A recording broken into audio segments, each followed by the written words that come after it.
Every time I finish a Nolan film, I'm left bewildered. Not because his films are confusing, I just expected them to be hard to follow or narratively dense, considering that's what everyone told me to expect. While they are more structurally complex than the average blockbuster, they are pretty straightforward. However, Tenet was the first time that I thought audiences were justified in telling me that a Nolan film was hard to follow. Tenet sees Nolan firmly in his wheelhouse, a spy film that plays with time and the audience's perception of events. Most films of his have some sort of gimmick. With this film, the gimmick is time travel and time inversion. Time inversion is the theory that if you could invert the flow of entropy for an object, you could reverse the flow of time for that object. Now that sounds simple enough, but following the film starts to become a labor when you try to juggle inaudible dialogue, paradoxical scenarios, and elaborate action set pieces. However, the film tells you early on that trying to understand and dissect each action is not what you should be doing. Well, what about free will?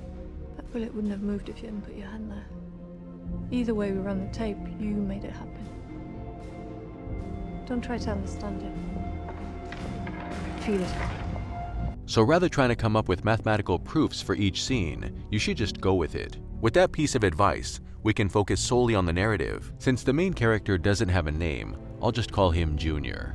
In the future, the world's environment has become inhospitable, so the people of the future have decided to take the past environment via an inversion bomb whose main ingredient is the algorithm.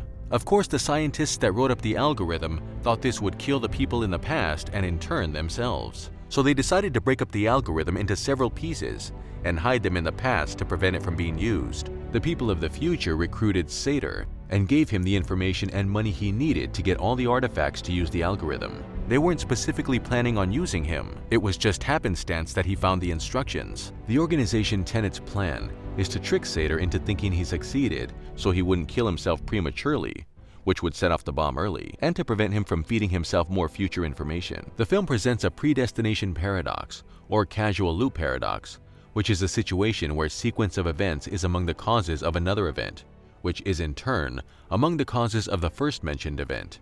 Such causally looped events then exist in space-time, but their origin cannot be determined. The present happens because of the future, and the future happens because of the past. However, this isn't to say that the characters are in an internal loop. After all, the plan did succeed. So Sator is dead, but to ensure that the plan does happen, Junior must recruit Neil, who is probably Max due to how concerned he seems to be for Kat. Max must go on to help the past Junior and give his life up for him for everything to work. The ending fate of the characters is as follows. Junior goes on to live the rest of his life while training and going on missions with Neil, when he comes of age, who is destined to take a bullet in the head for him. He also may potentially be the founder of Tenet.